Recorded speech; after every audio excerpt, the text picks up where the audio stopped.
and welcome to episode 88 of On the Bench, the podcast for scale modelers, by scale modelers, all about scale models. And this episode is being brought to you through the generous support of Brian McGuinness, who has become our latest Patreon supporter. You too can help support the show by becoming a Patreon supporter just like Brian by going to www.patreon.com/onthebench and pledge any amount from $1 upwards. Your contributions are greatly appreciated and help cover our production and hosting costs. And don't forget to check out two other fantastic podcasts. The first one is Plastic Model Mojo by a couple of hayseeds from Kentucky, being Michael and David. And of course, the Scale Model Podcast with Stuart and Anthony from Canada. With all of these podcasts, we just encourage you to perhaps take the time just to give them all of those shows a rating through whatever podcast app you're using. It just helps with the analytics and makes it easier for other people to find the shows as well. Okay, so let's get on with the show, and online I have Ian. Hello, Ian. G'day, Dave. G'day, listeners. And Julian. Yeah, it's early in the morning. It's not that early in the morning. It's early enough. 10:30 in the morning. What are you talking about? Oh, as some of you guys might have known from my post on our Facebook page, we are back in lockdown, meaning that we have to go back to using social distancing. So I can't have the boys over in the studio, so we're doing this over Zoom again. Oh man, back in social distancing again for 6 weeks. No. It's crazy, isn't it? It is what it is, I guess. So how are you guys? We'll start with you, Ian. How's things, mate? Yeah, good, mate. Just while I'm chatting to you guys, I'm just working on my P51 Mustang. So you're actually doing a modelling podcast and you're working on your model at the same time? Yeah, well, makes sense, doesn't it? Why not? I mean, our listeners definitely do that. That's true too, isn't it? They do, yeah. So how are you going? I'm just putting the seat belts on the seat. It's a bit of a fiddly little job. Yeah. Because being 48 scale, it's quite small, but it should turn out all right, I hope. And how are you finding the actual model itself? The model is so far really, really nice. Yeah. Like the engineering quality is, well, so far I haven't encountered any problems. Everything seems to be fitting really well. You've got to be careful, like wing style careful. You don't put too much paint on areas that need to be glued, because otherwise you won't get them to fit. Oh, seriously? Is it that the tolerance is that tight? It is, yeah. It's really, and it's lots of like really complicated little angles and stuff to go on the fuselage, and you look at it and you think, oh, this is not going to work well, but everything just like slots together perfectly. I've been told to watch out for the join for the fuselage to the wing roots, and the other one to watch out for is joining the front glazing.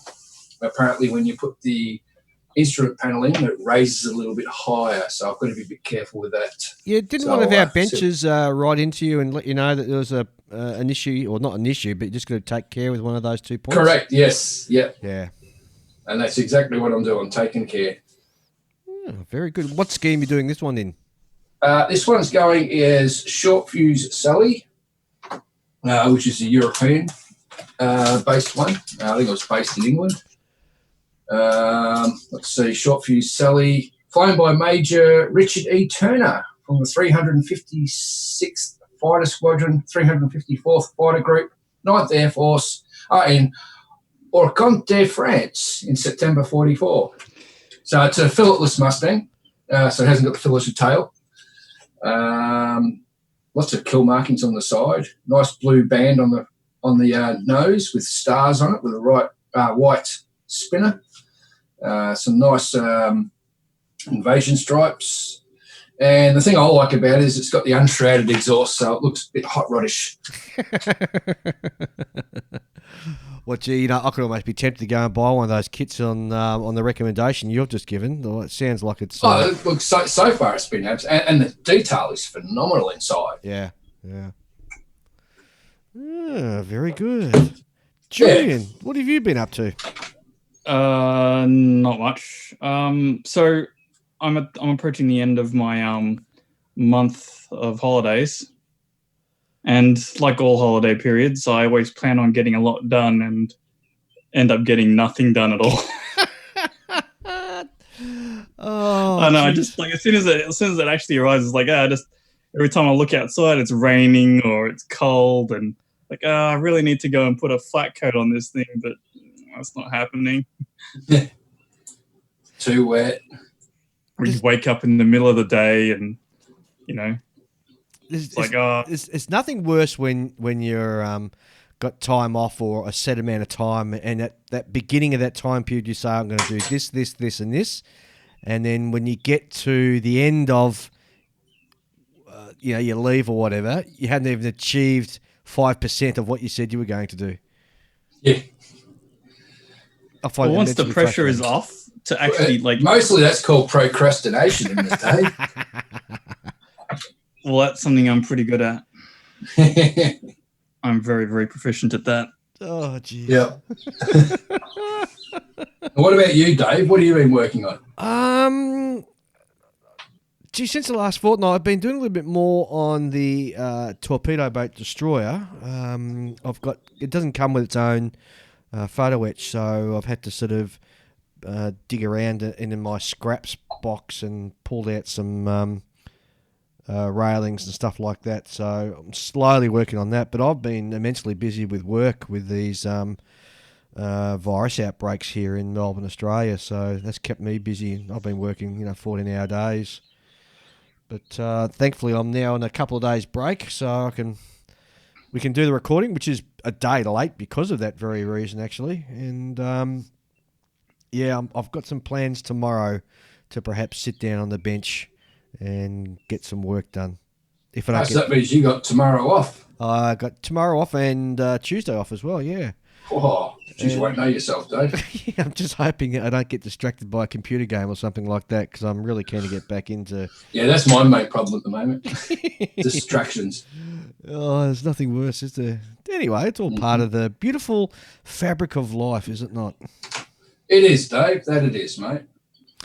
We have got a load of listener mail, and there are some real corkers in here, so I'm sort of really keen to get through and start into that. What do you reckon, guys?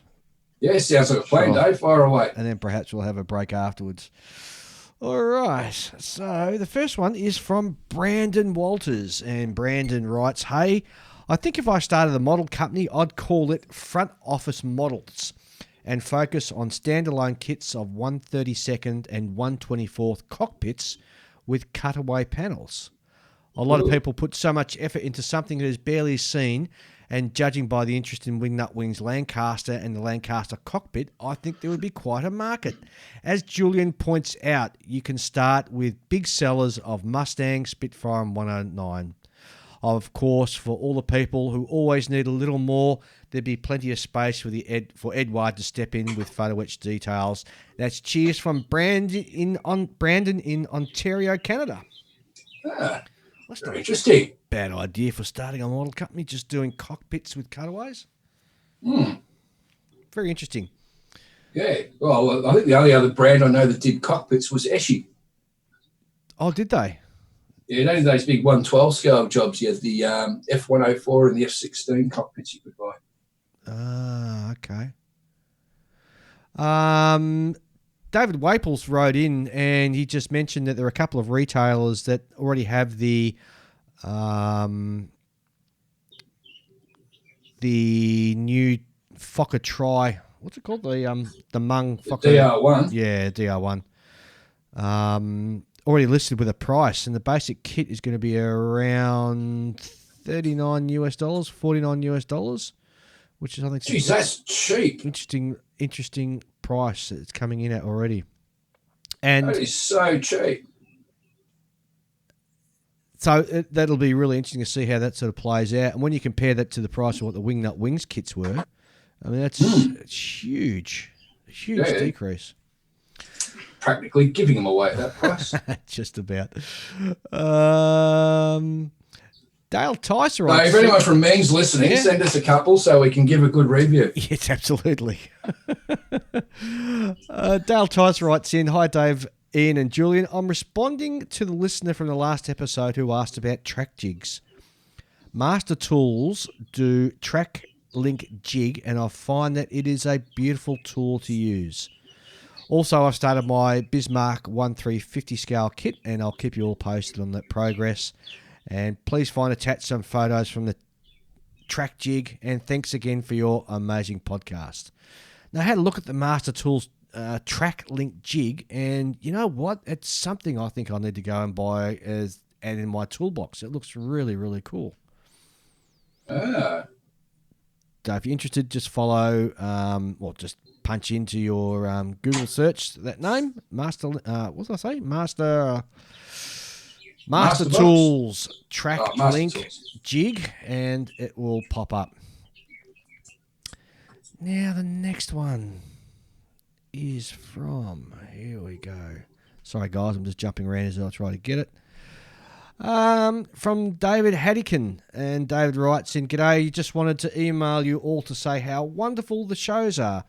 They have certainly kept my modelling enthusiasm going during not only the COVID-19 but also the bushfires before this. What a year to be a modeller, hey.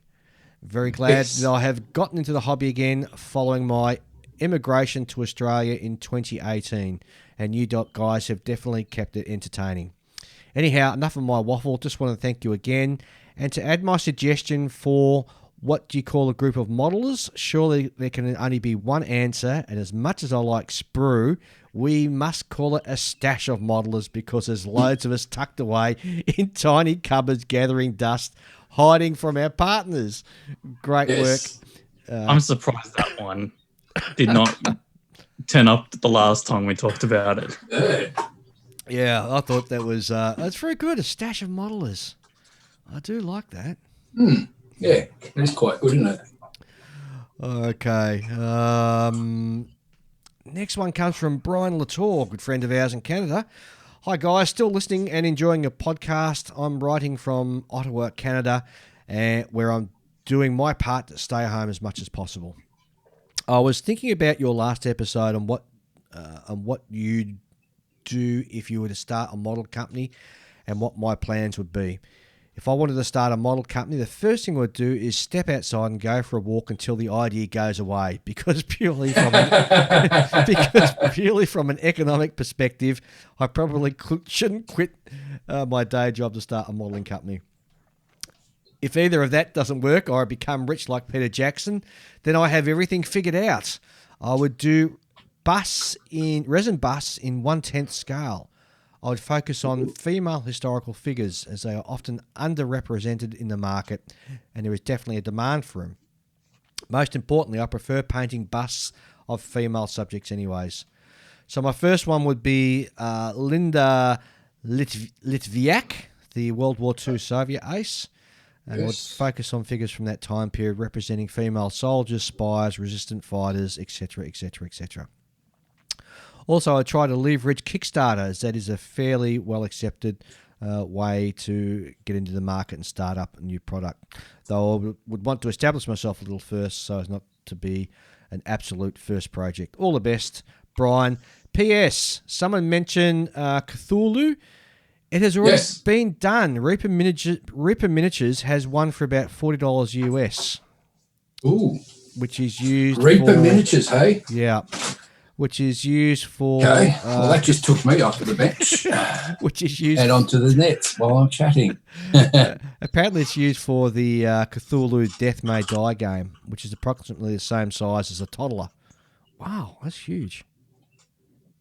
All right, Ian, there you go. I'll let you go and chase that. Oh, yeah. And the next email that we got is from David Lang. And he writes, "Hello, I find your podcast interesting and I thought I'd let you know what I'm up to. I've been working on this for several years and hope to be finished with everything up to the hangar deck this year. These photos are to give you an idea of what it looks like. And what it is, he's actually scratch building a 1/48 scale vertical wedge from the USS Hornet CV-8.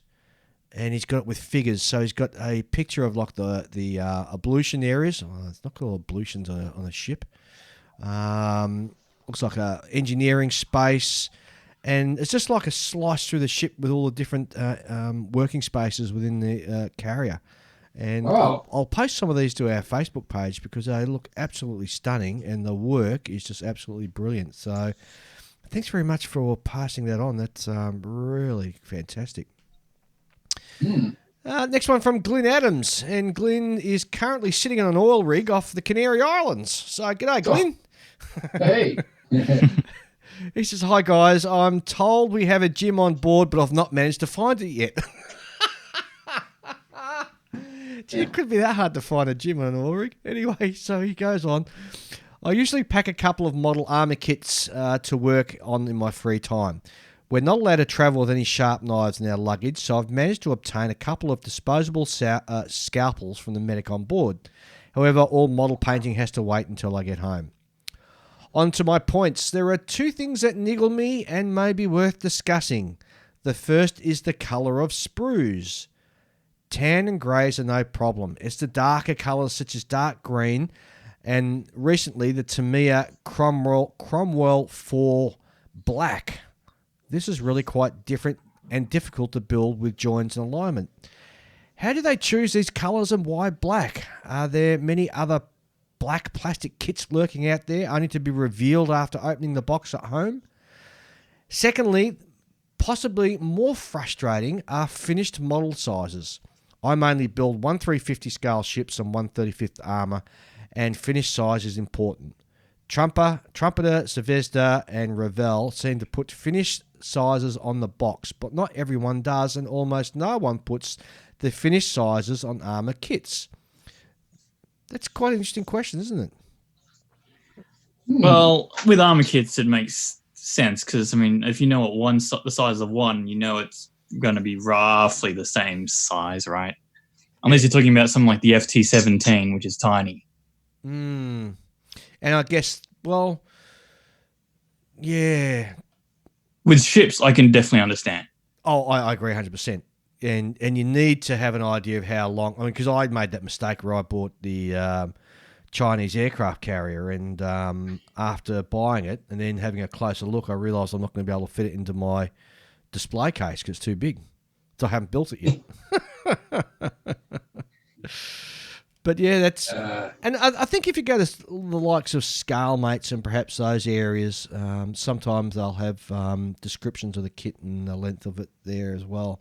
But that doesn't help you when you're actually in the shop or when you're online buying it. Back to Glenn's first point though about sprue colour. Yeah. Now I suspect that darker colours, such as you saw with Tamiya Cromwell 4, the sprue being all black, I suspect that what they've done is they've got a whole heap of their old recycled plastic, and they'll add a colour to it so that it hides all the other colours and the fact that it's being reused plastic, and that's why it's black, because black obviously covers all colours. Well, with Tamiya, it's not often that you see black plastic. Usually you see it on their much older kits.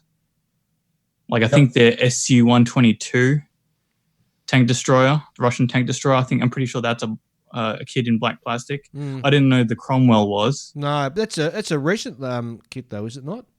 Oh, I'm not sure how recent though. It might be like a 20-year-old kit, which isn't that recent, but still kind of recent.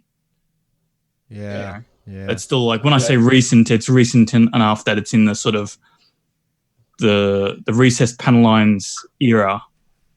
So it's not the really ancient era, but it's still an older kit. Look, it could be worse, guys. You could be building the Malv P40N in 148 scale, which came out in the most glaring lime green. So imagine the colours you used to get on those little plastic water pistols. It's the same colour as that. It burns your eyes out trying to work on it. But I think the reason why we're as attached to the colours, especially grey, as we are, is because I think there's actually like different properties to the coloured plastic. Yeah. Like with the black plastic, you find that when you sand it, the edges go whitish. Do you know what I mean? Yes. And they go a bit furry. Correct. I'm getting that with this little blue French car from Italieri. All right. And it's blue plastic. Yeah. It's all, yeah, I really don't like it, but I mean, I've got it. I bought it and it's here. It's being tinkered on slowly. Mm-hmm.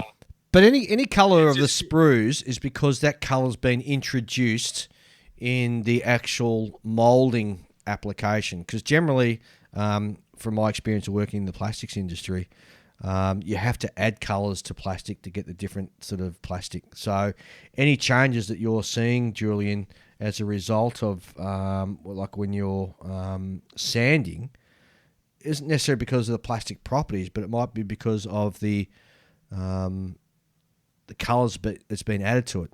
And I think the colour manufacturer is known as Master Batch from memory, and you'd add like 5% of that or 1% of that particular colour to the raw material to give you an all black or an all green or an all blue. So I suspect that with the lower range model kits, that the plastic is either recycled or secondary plastic, and they add the colour not because of any other reason than to hide the fact that there's whole different types of recycled plastic being going into it.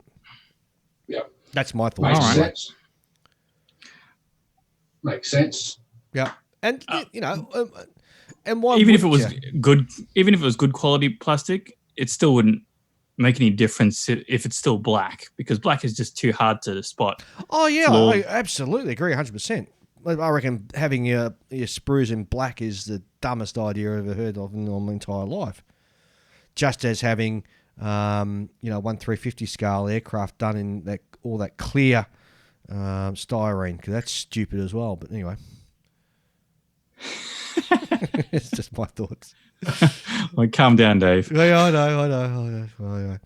All right, next email comes from Wayne Peters, and Wayne writes, "Hi guys, I've just listened to episode 87 and I definitely agree with Ian that a range of Aussie supercars in 1/24th or 1/25th scale would go ballistic."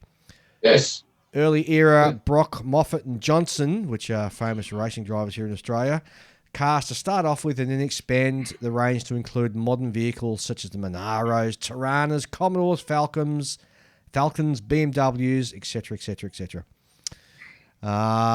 After another thought, to me, it would be much more of a niche but may sell particularly well in the US, would be an affordable range of Vietnam-era brown water Navy boats in 1/35th scale.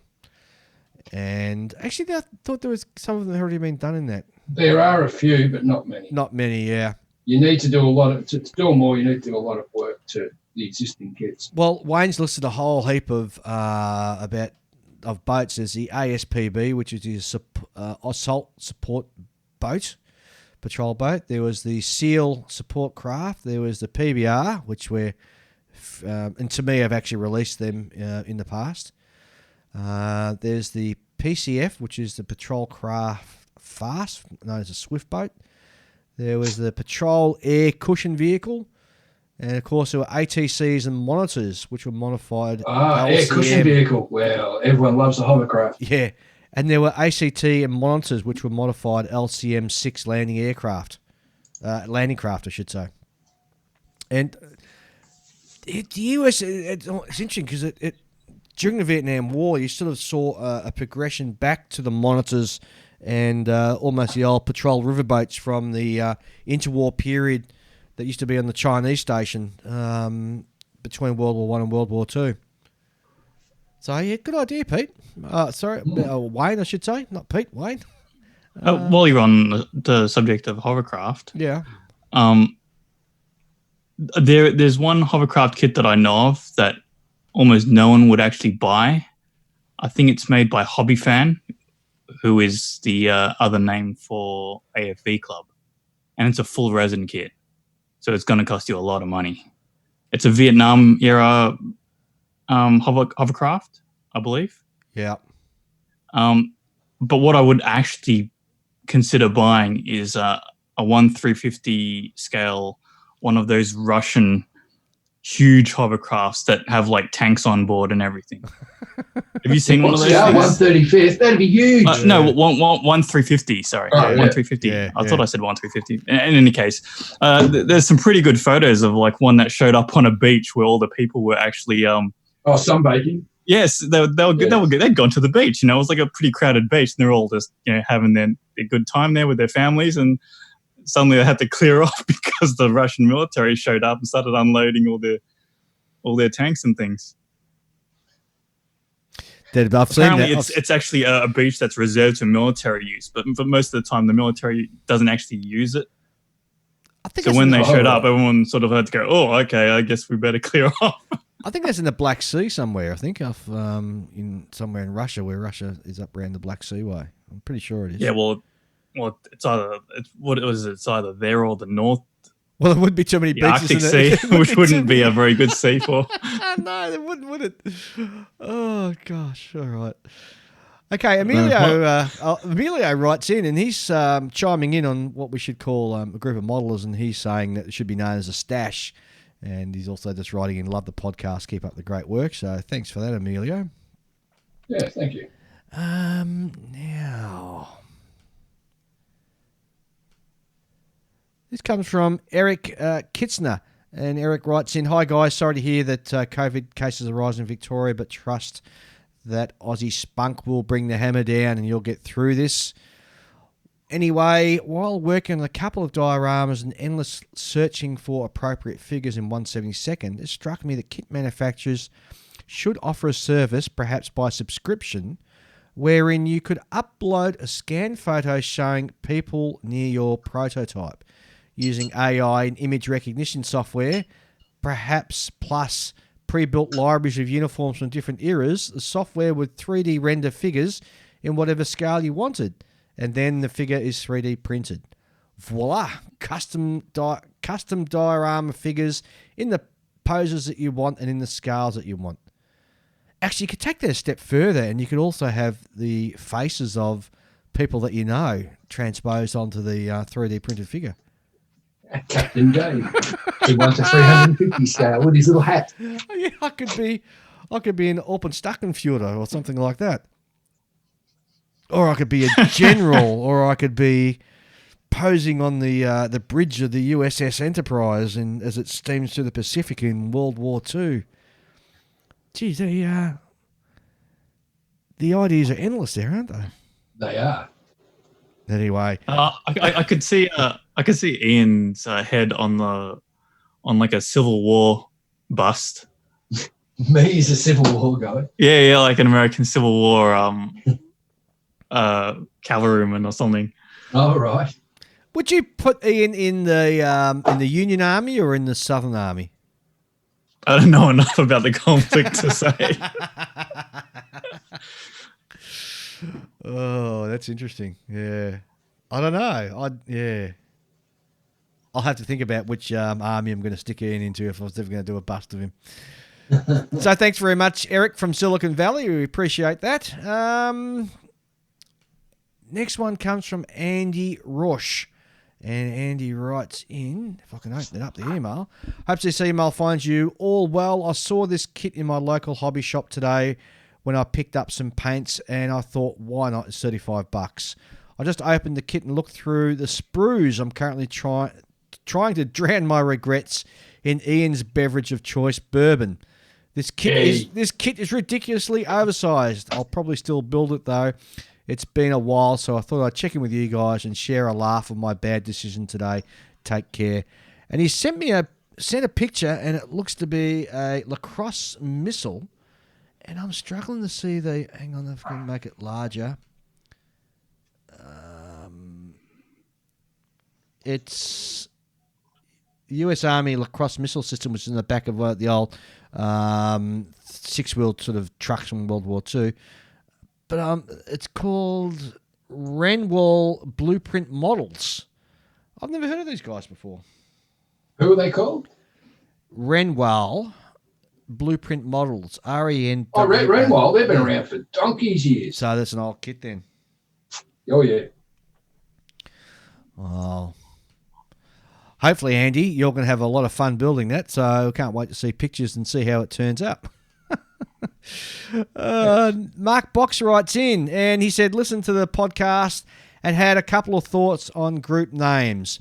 First one is Bench Dogs. Bench Dogs. Bench Dogs.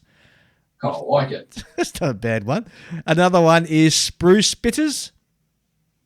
Just playing with a name game. Love your podcast, and we'll continue to support your efforts. Thank you very much for that, Mark. We appreciate it. Mark's one of our Patreon supporters, which is fantastic. Now, there's this is a very good email, and can't wait to see what your reaction to this is going to be. Hi guys, it's Vanguard Moon from Norway. I have been following you since February of last year, and since then I've had many hours of joy listening to you, whether it is at work or at my own bench building plastic stuff. So far I have learned a lot of cool things and I have been inspired, which is good. Observation time. Dave and Ian, you guys need to put Julian on the spot and not let him off this time. I'm 100% one of Julian's jewels. Big fan, perfect fan, always have been. Hey. 1 hour and 12 minutes into episode 53 titled Building Aircraft, Ian asked Julian whether he is one of those people who pick up their model aeroplanes and takes it for a ride, making a bit of an engine noise with their mouth getting it all going. And that's when the trouble starts. Julian answers no. You know, like a liar. Then Mr. Cool goes on to say that he's actually against it. What? When Ian presses him further, he actually has the audacity to say he has never done it. Now, this is just too much. Never in the history of model making has anyone ever not taken one of the aeroplanes for a spin, accompanied by some awesome self-made engine sounds. Always. Exactly. Hell, I'm 32 and I've even given the big guns a burst or two.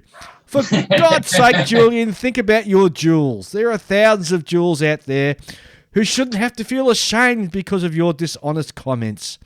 I hope we can start. I hope we can start a movement, having all the jewels around the world post pictures of themselves with their awesome models in hand. This might take away from the stigma and shame connected to this important part of the hobby. And you. And while we wait for you to come out of your macho, I don't do things like that closet, I had one of my colleagues make this for you, which is a picture, which I'm going to have to send off to you, Julian, because I can't get it to come down in scale size. But that is very funny, absolutely very funny. And he goes on. By the way, do you mind me doing a favour, Dave, Ian, or Julian? On the episode with Ushi, Per Olive Lund's name came up. Definitely sounded Norwegic or Norwegian, so I looked him up, and it turns out he lives in the same village, which is only 5,500 people as I do. What a ridiculously small world we live in. I got to meet him, and they managed to hook up, and they met in the model shop in Oslo. Oh, fantastic. Yep. And the store in Oslo, which he's asked me to just put out on the show, is called Hobby M. So if any of you guys out that way in Oslo, drop in and have a look at the Hobby M shop in Oslo. Yes. Thanks again for the great show. If I'm ever in Oslo, I'll check it out. Thanks again for the great show. Keep it up. And Julian, I'll always be a jewel, but do the right thing. There you go, Julian. In response to the allegations that have been levied against me, right? The whole, holding a plane and making the sounds and all that sort of thing, that's done by people who like to build their planes with the wheels up rather than wheels down. I have never built a plane like that, and I probably never will. So you never, but with the wheels down, you can do the action of it taking off or landing. No, you can't. because then you have to put the flaps down, and I almost never do that either. What about your tanks, your armour? Don't you ever go, go across the No, across not the even desk? the ones that have workable tracks. Oh dear. Yeah. You lead such a boring life. And you're letting down your big fan base out there, Julian. Come on. I don't mind letting down just one guy. I think there's more than one. I suspect it. Anyway, next email comes from Peter Kloss. I'm assuming it's pronounced that way. Culos. How do benches? You guys are my favourite sprue of modelers. After decades of only doing figures, I just got back into plastic modelling, and you and the other great podcasts are great company for our solitary hobby. Your recent podcast about your fantasy model company hit home with me. I've been pondering that very thing and was actually looking into plastic injection moulding companies near me. Besides lacking CAD skills and being a few $100,000 short, I'm ready to go. I haven't found some source plans. I think, Peter, that's everybody's problem. They're a few $100,000 short. Anyway, Peter continues, I've always wanted to have a line of American Civil War related subjects such as guns, limbers, caissons, supply wagons, ambulances, etc. They even used rail guns and mortars during the Civil War. The opportunity for figures would be too big as there were a wider range of uniforms than you might think. Civil War ordnance and vehicles had markings, so there would be a great need for decals. And, of course, like soldiers of all eras, there would also be storage. Of course, the line would be in 1/32 scale, which is also 54 millimeters. And historics did it with Napoleonic, so why not with Civil War? So if there are any rich Civil War buffs out there, send them my way. And that's cheers from Peter at Point Pleasant Beach, New Jersey, USA. Yeah, I have to agree. Look, I find it a fascinating subject. Myself, I love Civil War naval ships. I'm with you, Ian. The Ironsides and the Ironclads and everything that they had during it was a very experimental sort of time for naval warfare, and we saw innovations actually being used for the first time in combat, like the turret, for example. That's the first time it was introduced. I like the idea about the guns and the limbers and supply wagons, even the rail guns and mortars, because I don't think that's, to my knowledge, done enough in plastic. And you could get some, and the Civil War is such a huge sort of popular sort of era and subject matter. So I got to agree, Peter. I'm surprised that nobody sort of does that. So it's interesting. Yep. Next up is from Joshua Buck, and Joshua writes, my name is Josh Buck, easy enough name, just in case that is like luck but with an F, without the F. Oh, no, he wrote a different word there. I read it wrong, ran the wrong way. I'm a loyal listener from the early days on out in the USA. First and foremost, thank you for your podcast. I spend a lot of time driving with my job, which limits my bench time. Your show gives me a chance to still participate in the hobby, and I catch myself commenting aloud as I drive along. Well, Josh, no doubt my butchering of your letters is going to give you a bit of a chuckle. Anyway, it just continues. In your most recent episode, you discussed what model you would develop if given the chance, and I wanted to put my idea out there. I love World War II era radial engine aircraft and would love to see a company that would make large-scale kits of just engines. For example, the Pratt & Whitney Wasp engine from the R1340 through to the R2800 double Wasp in 1/10 scale. With technology available now, it probably wouldn't be too hard to scale them down for aftermarket replacements in the kit as well. Also, to keep beating a dead horse, I wanted to add my 2 cents on the debate of online versus brick and mortar shops. If I know specifically what I'm after, I typically hop online and buy that particular item. For me, however, I have a hard time just browsing what is out there when shopping online. I like to go down to my local hobby shop and just look around. I will often see a kit that I did not know about or otherwise might not have considered building. I've picked up quite a few kits this way that are outside of what I would normally build, and I doubt I would have done so if I hadn't gone to a physical shop. I'm happy to pay a little extra for the hands-on shopping experience. If that point had already been brought up previously, I apologise. Thanks again for what you guys do, and stay safe and happy modelling. Regards, Josh Buck. Well, there you go. You guys, are you still with me? Hello? I am. I'm listening. All right, Dave, we're listening. Just went so you just went silent. I had something I was going to say, but I forgot what it was. Well, it can't have been too important then. What was the earlier part of his comment again? Just to jolt my memory. He was talking about shops. No, before that. Oh. Well, you're going to embarrass me now, Julian, because we get this is how I work through the emails. So, so you've already closed it off and you can't find it again. So it's in my inbox, and as I finish reading it, I then close it off. And so, if you want me to go back, I can't because I can't open it. I'll probably put it into the trash pile. I don't mean that in a bad way, but anyway. Into the red pile, you mean? That's the one. Thank you. You're right. Well, that's all we got from listener mail, which is another huge amount of mail to get through. So thanks very much. We love getting emails from you. And if you want to write in and comment on anything, you can do so by going to onthebench64@gmail.com, and that will get through to us. Can I make a suggestion? Yes. We read all of the mail, right? All of it. It all comes out. We all read it on the podcast. So you don't need to make these super, super long letters. You can just put down one thing you want to talk about and then just send us mail the next time. Well, that's probably up to me. I can edit them a bit better. I haven't been. I just read the whole thing and go blap. But yeah, you're right.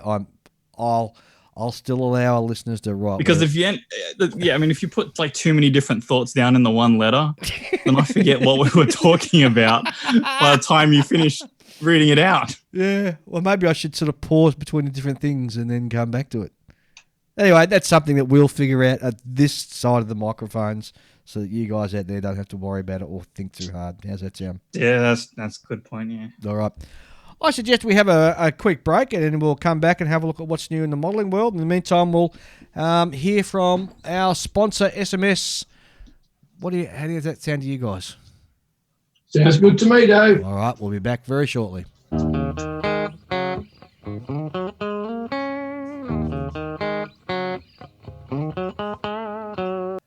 The Scale Modeler Supply. Certified Australian made, the Scale Modeler Supply has created a comprehensive range of premium acrylic lacquer paints that have been specifically developed to cater for the scale modeler. Designed to use straight from the bottle, SMS paints have taken all the guesswork out of airbrushing. Simply shake the durable glass bottle and pour and spray for a fast-drying and extremely durable result. The ever-growing range of SMS paints will suit all types of model builders, be it military, aircraft, train, car, science fiction or Gunpla. SMS premium acrylic lacquer paints will have the colour to suit you. The Modeler Supply is also your one-stop shop for all weathering, brushes, masking, tools and other accessory needs. SMS paints and tools and accessories are available either directly from their website, www.scalemodeler.com.au, or through stockists across Australia, New Zealand, Singapore, and the USA. And as a special bonus exclusive to our On The Bench listeners, you will get 10% off your next order by using the promo code OTB2020 when ordering direct from the Scale Modeler. So go now to www.scalemodeler.com.au and place your order. We know you won't be disappointed. Okay, and we're back, and we're going to have a chat about what's new in the modelling world. And firstly, let's have a look at what some of the announcements are. And the first one comes from Takom, and Takom have got in 1/35 scale announcement of a Panzerkampfwagen 3. That's from their new Blitz edition, isn't it? Yes, it's a Schusen.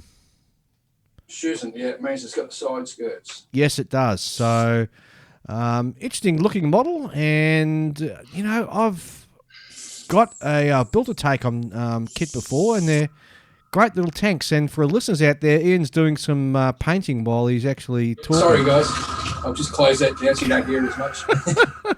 What are you spraying? It's just me compressor. What? Yeah, but what are you painting? There you go. What are you painting? Quiet. What are you painting? I was just putting a flat coat of clear on the interior of my Mustang. Oh, it's a modelling podcast, so I'm modelling. Yeah, absolutely. This should be a great little kit. The actual size, let me see the kit, is going to be 54. Oh, that's the actual dimensions of the actual tank itself. Well, isn't that what we were discussing earlier? Yeah, but you haven't given us the model dimensions. They're giving us the dimensions of the real life tank. Oh, I'll scale it down. Yeah, absolutely. No, I won't go into sort of talking about that. But it was one of their sort of more common sort of tanks that they used as they sort of upgraded the Panzerkampfwagen 3. And as Ian said, the Mitschurzen sort of means the armour skirts on the side, and it was sort of used to overcome some of the issues that that particular tank had. So that's all we've got in information for that, and I don't know when it's coming out. So they're just saying that photo etched parts will also be included. I beg your pardon, August is when they're looking to have that out in the market. So I'm sure for German armour builders, that's not too far away. That'll be very exciting. Italy have announced some items for July, and the first one in 1/32 scale is going to be a F-104 Starfighter. F-104 is one of those iconic models that people just love to sort of build. And it was used by a number of different air forces, including the Italian, German, Spanish, I believe, as well as the Americans, of course. Dutch. Yes. So it was a very heavily sold and used aircraft. It comes with photo etch kits, photo etch parts supplied in the kit. And in that scale, you should be able to get quite a bit of detail out of it. They've also announced in 1/72 scale a Gladiators Fight Battle Set, priced at €60. This sort of follows on from Italy, where they're doing a lot of sort of battle set kits and components now. So it comes with a Gladiators Arena, which is MDF laser cut wood. You get 4 wild beasts, 4 lions and 2 bears. You get 35 legionnaires. You get 2 chariots with figures and 24 gladiator figures in various poses. That should prove interesting for people like building dioramas of that particular. Yes, especially the ancient stuff. And the good thing, I think, is that this plastic, it's not that soft plastic either. It's actually styrene, so the paint will hold well to the actual figures, which would be really good. Yeah. Now, what else have we got coming from Italy? Just let me scroll down, and we have an Iveco Highway 480 E5 low roof truck in 1/24 scale. The price is going to be about €59. And it's an Iveco is a fairly common truck that was used, or is still used throughout Europe and Australia and a number of other countries as well. Rubber tyres are also included, if you like that kind of thing. For those of you interested, the sprue colours are in orange and grey and some black ones as well. That should please some of our listeners. So if you build trucks, keep your eye out for that one. In 1/35 scale, they're doing an M60 A3 main battle tank. Now, I'm not sure whether this is a new release or a re-release, but certainly the M60 A3 was an iconic tank from the Cold War era, used by many countries.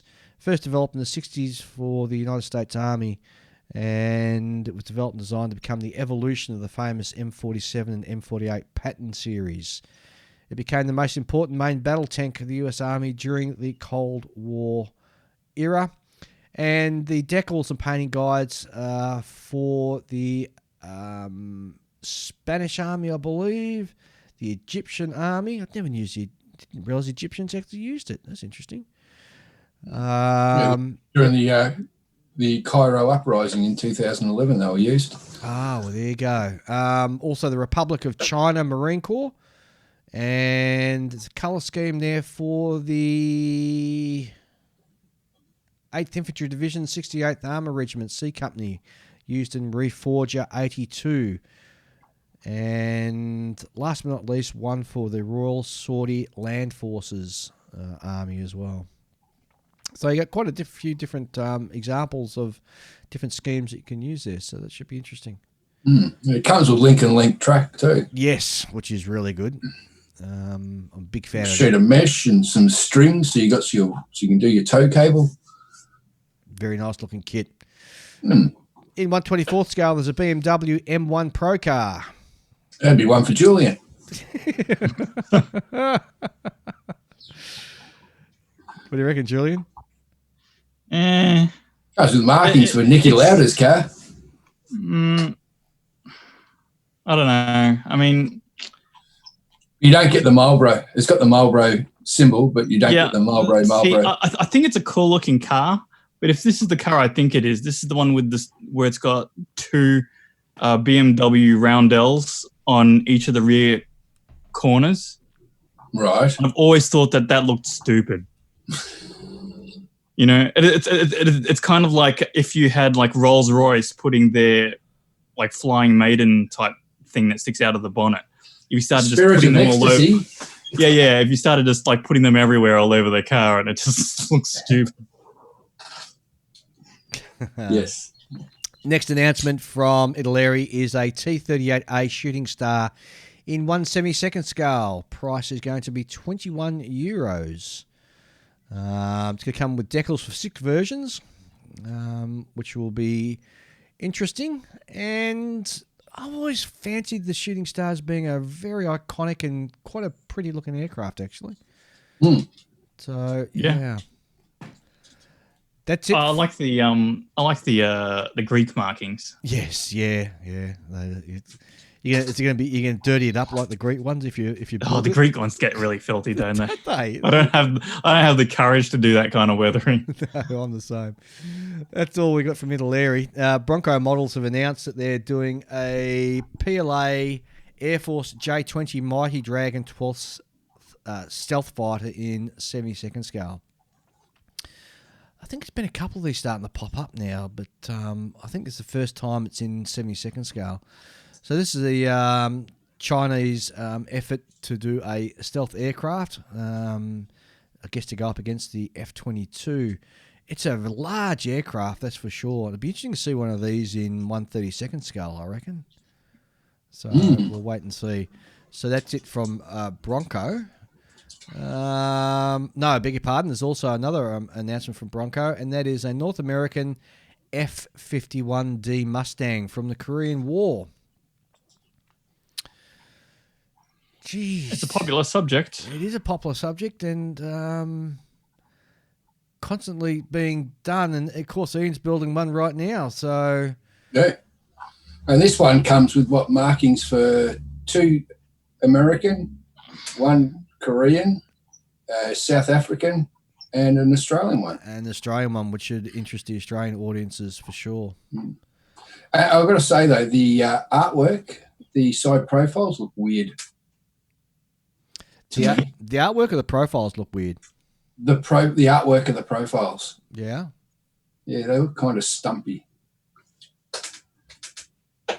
to me. So I'm hoping the kit doesn't look anything like the profiles because the shape just looks weird. Looks a bit wrong, doesn't it? Doesn't look. Yeah, the nose just looks too round and pointed. Okay. Whole front fuselage. I think it might be because a lot of these schemes have the non-reflective strip down the front, and because it's on a black background, it's sort of messing with your eyes. It might be. But even looking at the CAD drawing, it just looks Well, I'm actually looking at my Edward. I've got my Edward one in my hands, and I'm putting it up against the computer screen. Yeah. And to me, the middle of the body of the Bronco one looks too high. Okay, that's interesting. We'll have to wait and see if there's a couple of builds of that and just see what the actual modelers have to say. Yeah, exactly. Yeah. Well, that might be a characteristic of the of those late Mustangs that I don't know about, because I don't claim to be any kind of authority on it for sure. Yep. All right. Cool.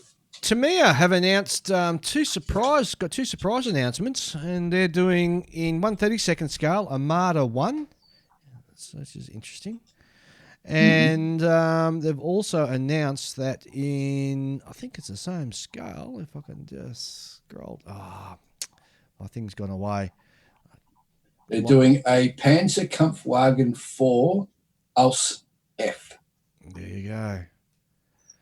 Now, are they going to be Lincoln length tracks, or are they going to be vinyl tracks, or are they going to be individual link tracks? Looks like individual link tracks from what I can see. It looks to me like either individual links or Lincoln length. But I tell you what, the figures that come with it are quite nice too. The crew figures. They would be. They've got an actual picture of the mock-up of the model, so they've done from their first mold shot. And they've whacked it together, and it looks quite a decent sort of kit there. It's interesting sort of looking kit.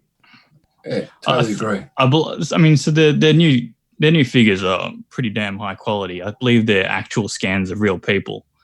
I think if there's any criticism you could make, it's that sometimes they recycle the figures. Yes.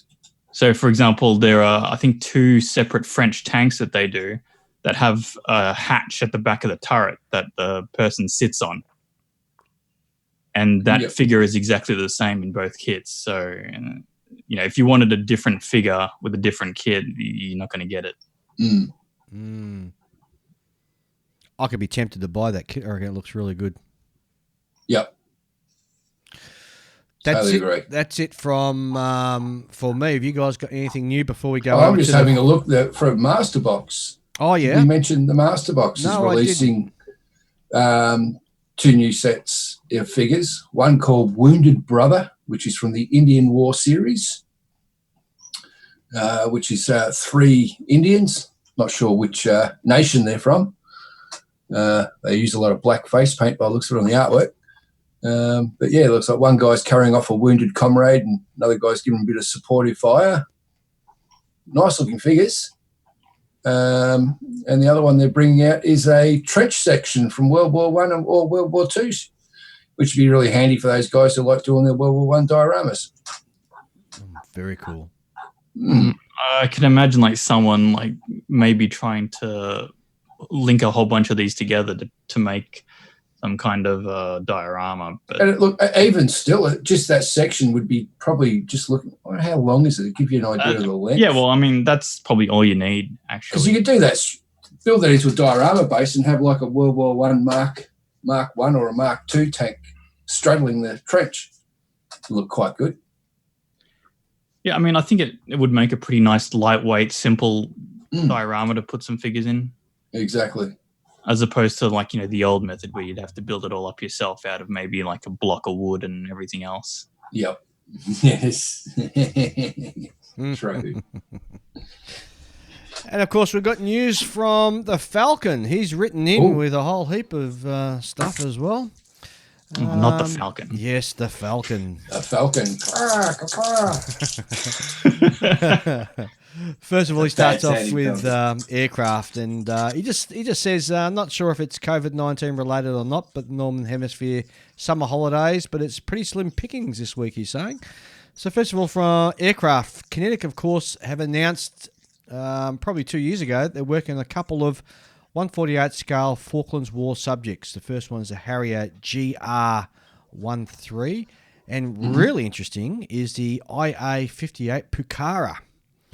Nothing has been heard since, and it looked like they may have been quietly dropped, but Kinetic have said no, they are going ahead, and both kits are slated for release in the final quarter of this year. And since the Falcon is written in, There's been a couple of posts on Facebook showing some of the work on the Pucara, and I've got to say that looks like a really interesting subject to purchase.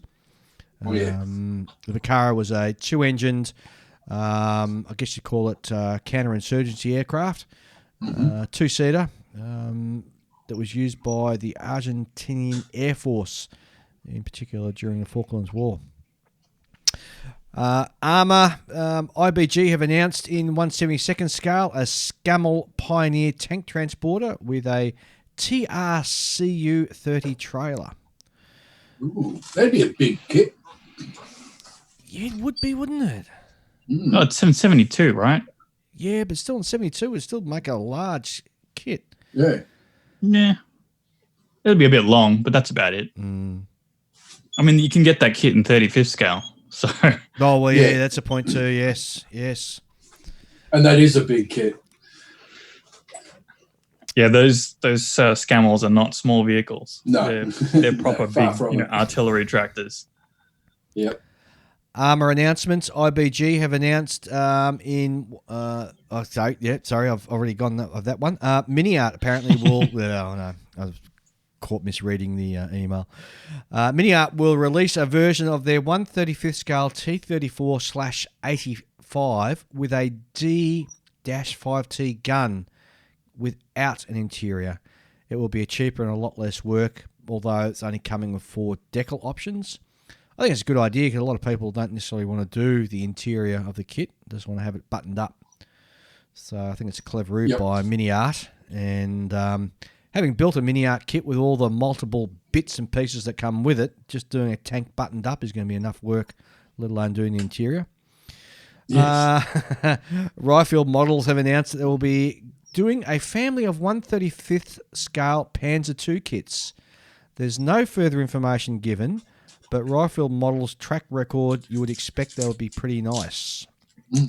And he goes on to say that, as per what we announced with the Tamiya, with the Panzer IV, and the Falcon's claiming that it's not 100% new kit as it uses running gear from the Panzer IVH hull, turret, and the tracks. He's saying that the turret, hull, and the tracks will all be new parts though. So that's interesting.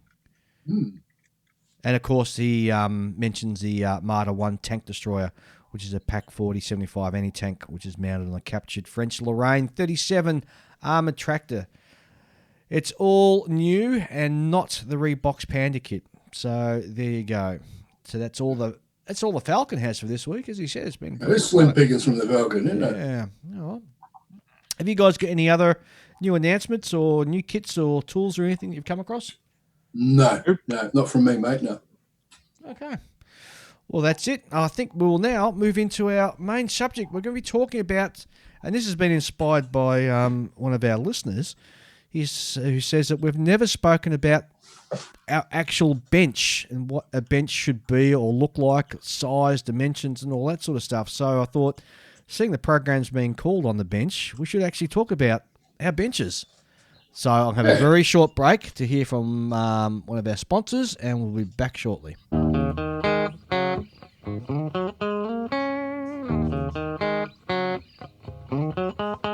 Fine Scale Modeler is the world's most recognised and essential magazine for modelers and is available in all good newsagents and newsstands or wherever you purchase your magazines.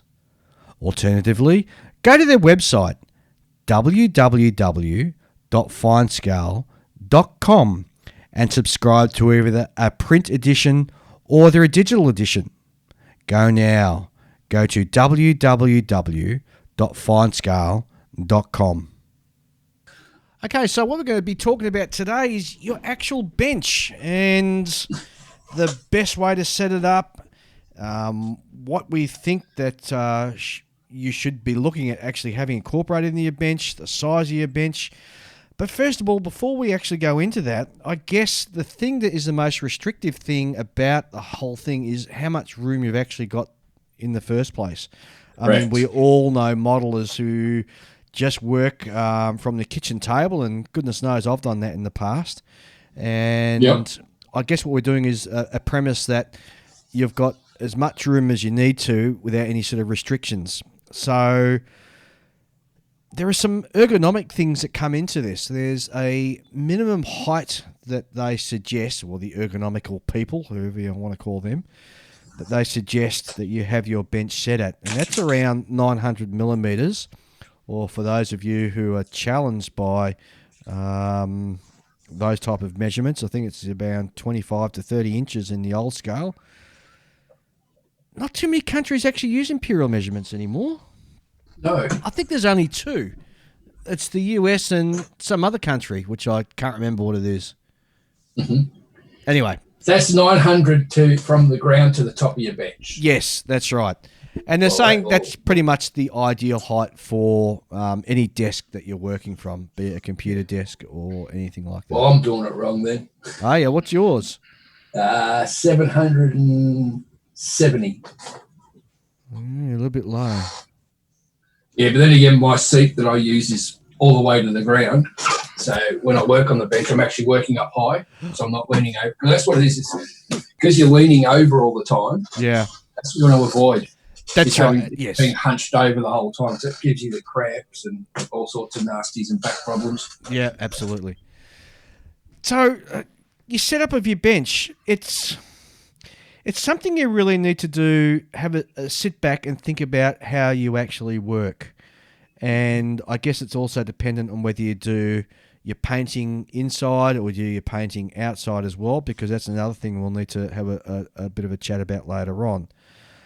But by and large, directly in front of you is where you want to have your model sitting so you can work on it directly in front of you, yeah? Correct. And then around from that part of the workspace on the bench, you then need to have your tools that are always the ones that you go for and use. So you want your sprue clippers or snippers, or whatever you want to call them. Files, sanding sticks, yes, glues, your cutting brushes, cutting implements. Mm-hmm. These days there are a lot of modelers with cupboard space and little organisers that you can buy. Correct. Yeah, I bought four of them for my bench, and they're lifesavers. And I'm the same. I've bought some. I think it's from a Polish company. It comes in MDF. Correct. And this is just purely for all of my paints as a majority, because I got really wound up by the fact that it was taking me ages to sort through different drawers to find the paints that I wanted. So I bought these specific ones, so it lines all the paints up around the edge of my workbench so that I can visually quickly see what paints I've got, and they're an easy reach for me just to reach over and grab. Yep. Of course, with the bench as well, it can be made from either wood, it can be a pre-bought design, it can be something that you've built yourself. It can be made up of metal as a metal bench. But one of the things that we would strongly recommend, is you get one of those modelling self-healing mats, and it comes in a green. I've seen it come in black, red. And the self-healing mat is just something that you can rest your model on, you can cut plastic against. And just as the name says, when you sort of do a cut through it, it will self-heal pretty much, won't it? The cut mostly. Into it. Mostly. These are readily available in all good sort of modelling and art supply stores as well as a lot of online model shops as well, and hobby shops you can purchase these from. They're relatively inexpensive. I think about $20, $30. And they come in a range of different sizes as well, from A4, A3, even A2 sort of size, to use the paper reference for sizes as well. And I always have that is what my model actually sits under, because I do a lot of work and I want to protect the workbench as much as possible. Yep. Some people actually have a glass sheet on top of their workbench to protect them. I do that. I always work on a glass sheet. So this is a particular glass. It's a how thick would you say that glass is in? And it's just a sheet of glass I picked up from a glaze, just an off cut, and I'd say it'd be. I'll grab my ruler and give it a quick measurement. It is. Where are we? Ruler, and that's not it. But importantly, you want it to be the non-shattering type. Yeah. It's a non-shattering glass, and it is. Put the glasses on so I can read it. Well, we're looking at about close to 5 mil thick. It's a decent thickness. With the edge, it's beveled as well. Yeah, beveled edges, and I put tape around the edges just to be double safe. Julian? No, that's what I was going to ask about. Are the edges rounded off? Yeah, you don't want sharp edges.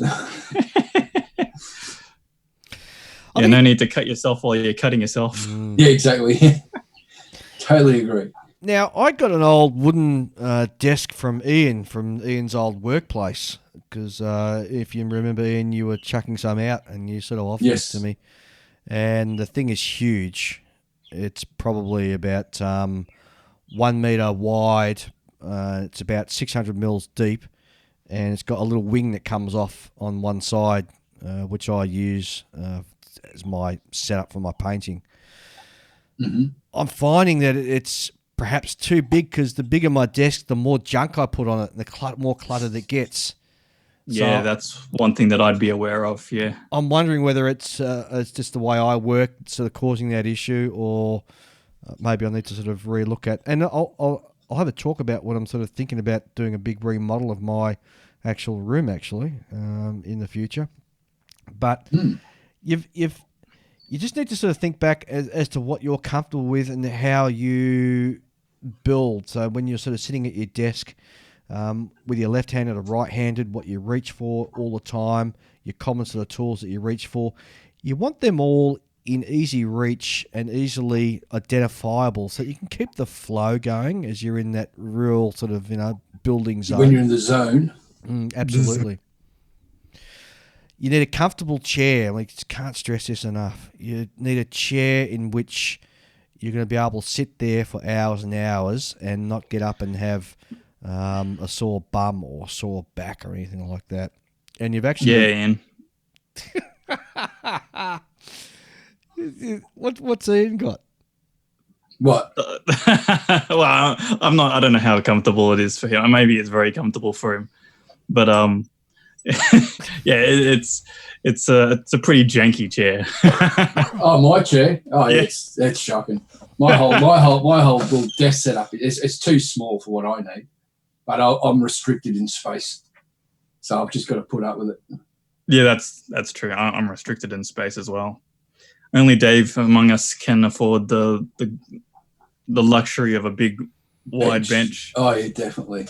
and then when he does have it, he just sort of squishes down until he's got a small area, because the rest of the Well, that's what I found. I used to have a massive bench too. It was a giant big steel bench with lock-up drawers and everything, and it was great. But even the bigger the bench, you'd end up at the end of the day working in an area that's about a less than a foot square.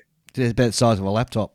Yeah. Yeah, because everything is just like encroached as you're working. Everything just encroaches onto your working space, and before you know it, bang, you sit there going, well, I've got no room anymore.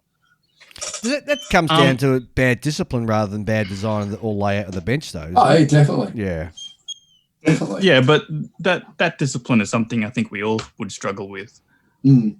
All right. I think there are ways to sort of combat that.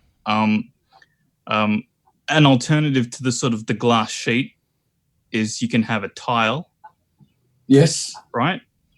And you can, rather than getting a small tile that you use as just like a cutting board, you can actually make it a decently large tile, and then consider that your canvas. This is your work area, and you keep everything off of it except for the model. Yep. Right. And that way, whenever you need to get that thing and say clean it off, you can just make sure that you're able to just pick it up, rather than having to move bottles of paint and stuff off of it before you need to do so. Mm.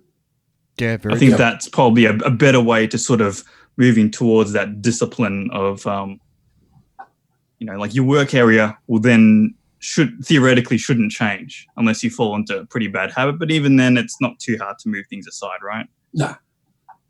And occasionally you just got to stop and just give your bench a clean.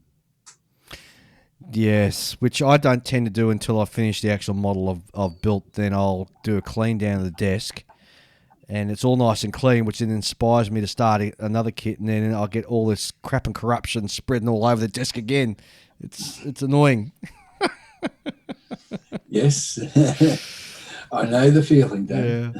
Yeah. Lighting is so vitally important. I can't stress enough that you need to have an extremely good lighting source. You can't beat natural light, and I understand that is a challenge for a lot of us, especially for those guys in North America, where a lot of you guys have got your modelling room in your basements. But if you can't get natural light, then you need to certainly get a couple of lamps that are above, looking directly down onto your working area. And what are those globes in? It's like natural sunlight. It's called the you can buy globes to go into your lamps that replicate natural sunlight. It's about daylight globes. Daylight globes, yes. I find them a lot better to use than LEDs. LEDs, I think, are a bit... They give a false light and a very harsh and bright light. Although you can get LEDs in two. You can get a warm LED and you get a cold LED. And the cold LED is a really sort of harsh white light, whereas the warm LED is sort of a yellowish colour. But both of those I don't find very good to use when I'm actually building or painting. I prefer to use the globe that you just mentioned before, Ian, the daylight globe. Daylight globe, yeah. Daylight globe gives more of a natural sort of light, and sort of replicates natural sunlight as much as you can when you're sort of doing something like that. I've also found too that recently I've been using a third lamp that comes that I have behind me and shines over either my left or my right shoulder. And what I use that for is to just reduce some of the shadowing that I get when I'm working on very tiny, small parts. It just helps illuminate it as I've got it up close to my eye. So it's almost like, if you can imagine the Alien versus Predator. So the Predator from the movies, and he's got that gun mantle on his shoulder. Yep. I've done something similar with a extendable lamp that I can move around, and it hovers just over my shoulder and shines past my head directly into the area that I'm working on. I find that is really, really improved visibility of what I'm working on as well. Oh, yeah, because it's shining light in the direction that your eyes are looking from. Yes. And, it's one of those cheap sort of lamps from IKEA, which on the sort of flexi stand and sort of moves around. You can move it around in different angles. And it's just increased my enjoyment and visibility of the actual subject, especially when working on folding really small stuff and really building really small parts. It just comes in so handy. It really does. Yep. A lot of my work involves catching, like when I'm cleaning up parts and things, I do a lot of, checking things in the light and like slowly rotating the part so that the light runs across the surface and I'm able to see any kind of, surface issues. So I, for that, I just have like my overhead light, but it's an LED photography light, which I've mentioned before on the podcast. Yes. But the good thing is that it's very close to daylight as a result of that, and I can use it for photography and for modeling, for general purpose modeling, right? So I'm sort of killing two birds with one stone here. Yeah. Oh, absolutely. Yeah. Yep. And can't emphasize, light is your best friend, and it's so important that you get it right. Absolutely. Yep. Yep. Definitely. Like, without light, you're pretty much, you're working in the dark. Well, I would say like light is probably more important for visibility than magnification in a lot of respects. Yes. Yeah, because no matter how magnified you do it, if it's still dark, you're still not going to see it properly. You're still going to struggle, you know? I mean, yeah, I really can't stress how important that is. I mean, I'm someone who doesn't wear glasses. Even though I'm fairly young, I'm not that young. A lot of people my age wear glasses, especially people like me who have spent their entire youth in front of computer screens and things. Yeah. You know, but my eyes are still good. And despite modeling, I don't think my eyesight's deteriorated, actually. But I have good lighting, you know. Yes. Yeah. I can feel the eye strain if I don't have the good lighting. Like occasionally I'll do some building at Model Club and stuff, and the lighting there's not as good as it is at home. And I do notice it when I start to do like small work. Absolutely. I do wear glasses for reading, so I've got reading glasses, and I think they're about 1.5 is the strength of them. And good lighting is an absolute must for me just to be able to even work on sort of, you know, large sort of scale stuff as well. Because you want to be able to see all the flaws that you're trying to work out of the kit as well. And, and that's where marks and things. Yeah, absolutely. And even, you know, I even find even with the best lighting that I've got, if it's during the daytime, I'll still go out and take the kit outside and have a look at in natural sunlight or natural light if I can as well, because that'll sort of show up any sort of flaws or blemishes that I might have missed under artificial light. Okay, so we mentioned chairs, and so some of the key things with your chairs to make sure that the feet are flat on the floor. That is your feet, as well as the chair's feet as well. Your thighs need some horizontal support.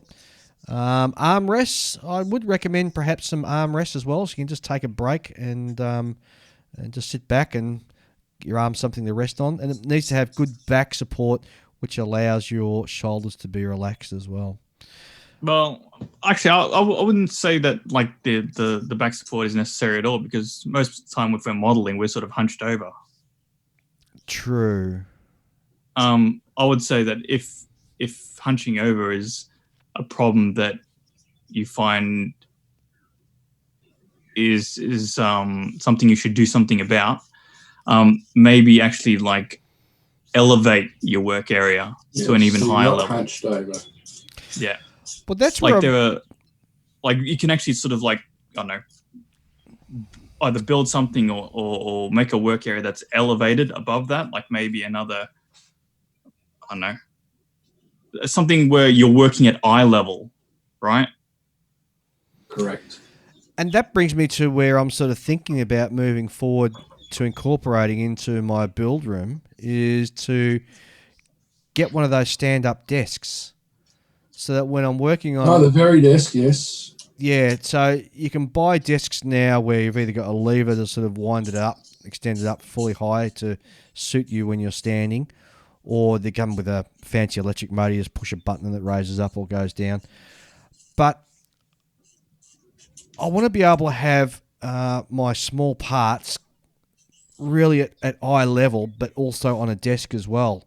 So I'm thinking about chest height up near my sort of, even as high as where my neck sort of starts to come from my body. If I can have a desk up that high, I'll be able to do that really fine work without putting any stress on the rest of my body. So I'll be able to lean on the desk and sort of really get into it without sort of hunching forward in the seat as I am now sitting at the bench. So I'm just looking around at different costs and different types of tables that raise up to the height that's going to work for me. You think of the old drafting tables when, you know, in the old days when people used to do drafting, they were quite large, and those tables used to tilt and also go up and down to allow the people to sort of move around and do all the drawings that they needed to. Something similar. But tilting's no good for us modelers. No, that's right. But the same sort of principle. You tilt it and have everything on the floor. Yeah, yes.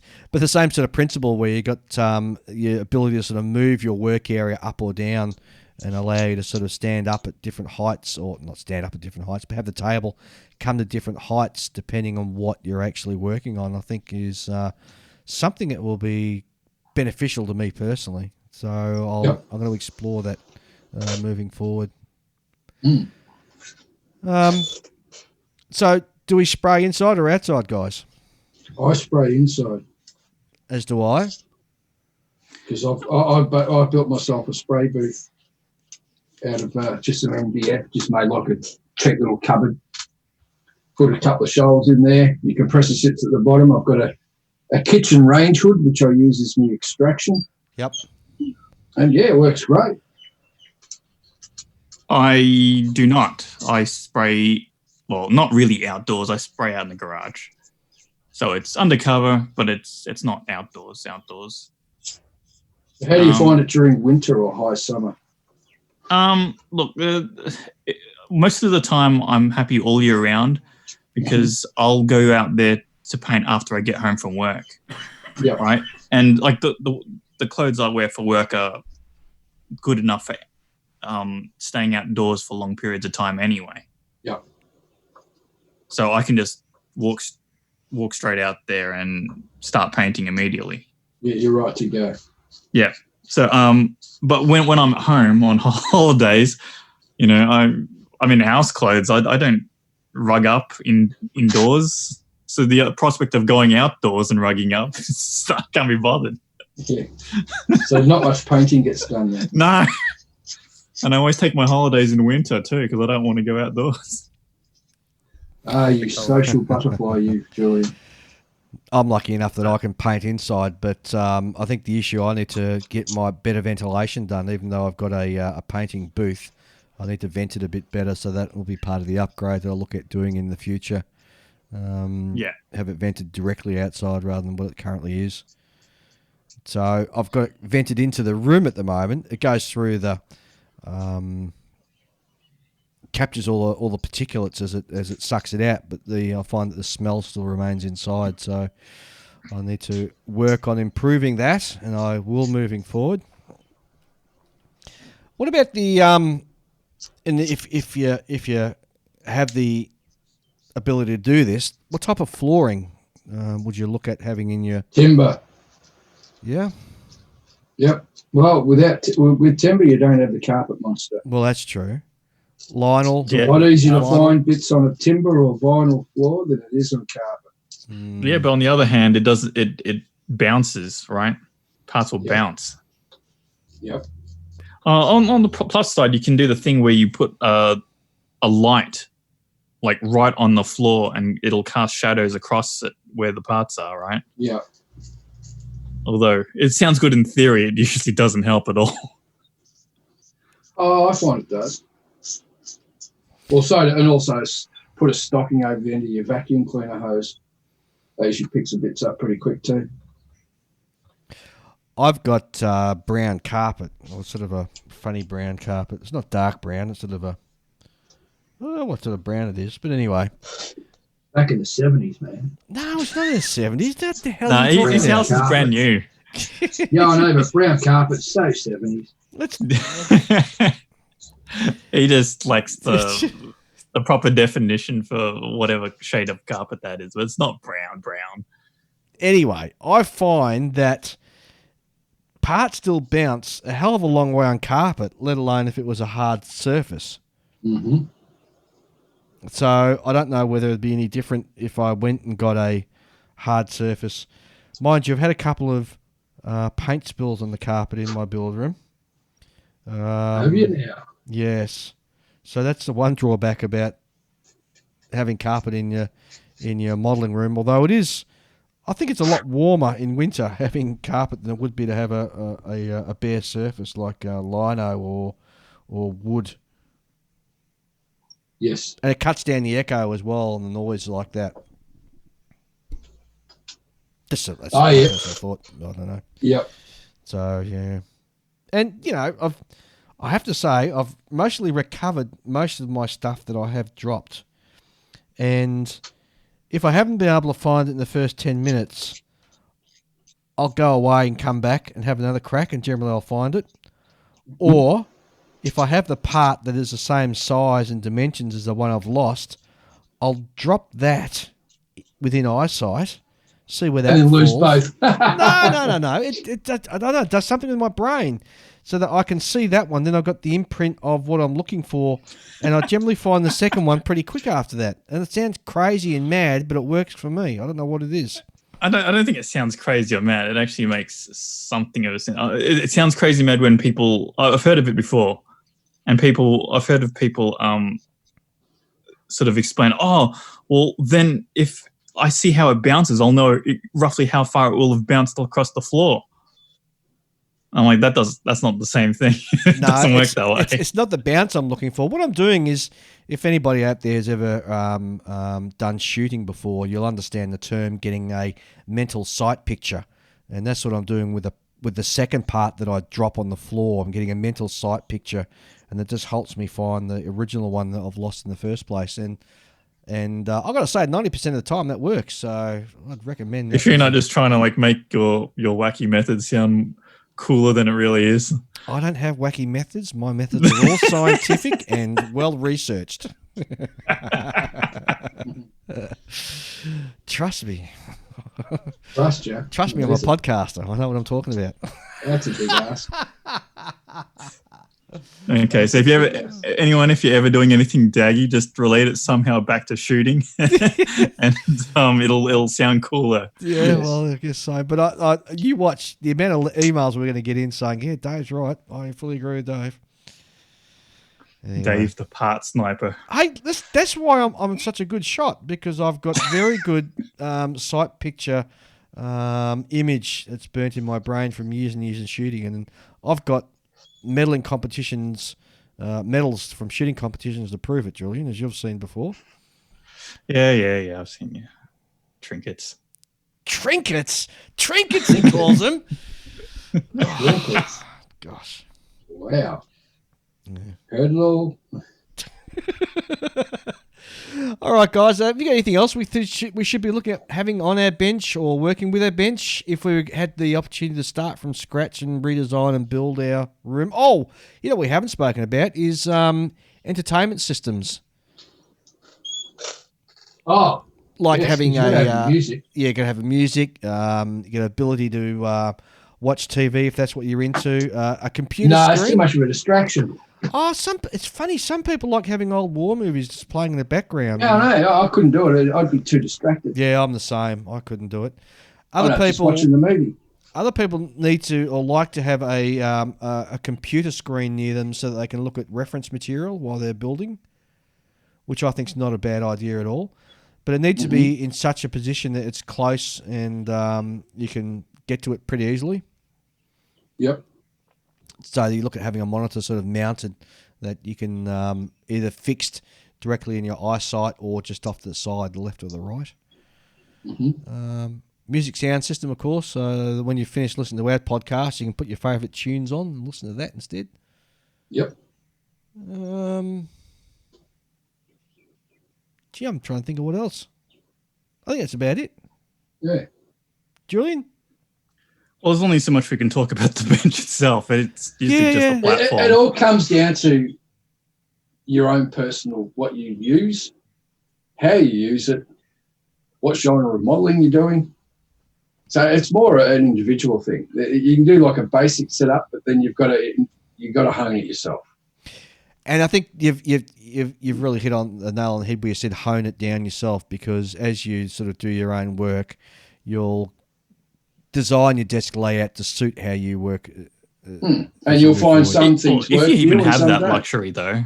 That's true. And I've seen some amazing models being built by guys who don't even have a proper allocated desk to work from or workbench to work from. They'll do it on the kitchen table or in front of the TV in the lounge, and they produce the most amazing sort of kits I've ever seen in my life.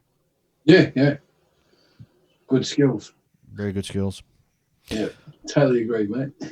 All right, let's wrap that up then, guys. What do you reckon? All right. Yeah. Sure. So from Lockdown 2.0, this has been On the Bench, and Ian has to have a sign-off from you. Photo which is your friend. Julian, what have you... I can't think of anything. I don't like using the same one over and over again. That's called a catchphrase, Julian. Yeah. Not my sort of thing. It's not his thing. All right. It's not his thing. Guys, we'll be back in a fortnight. Keep on building, and we'll see you soon. Bye. Well, do. Bye. Bye.